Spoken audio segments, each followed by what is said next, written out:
YS Jaganmohan Reddy అనే నేను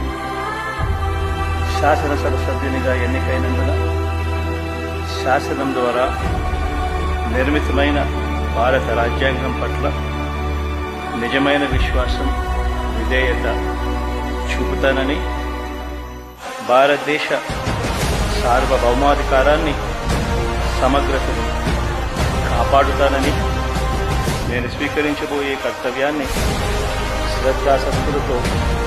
నిర్వహిస్తానని దైవ సాక్షిగా ప్రమాణం చేస్తున్నాను. ఆంధ్రప్రదేశ్ శాసనసభ సభ్యుడైన వైఎస్ జగన్మోహన్ రెడ్డి అనే నేను సభా నియమాలకు కట్టుబడి ఉంటానని, వాటిని అనుసరిస్తానని, సభా మర్యాదలను పాటిస్తానని, సాంప్రదాయాలను గౌరవిస్తానని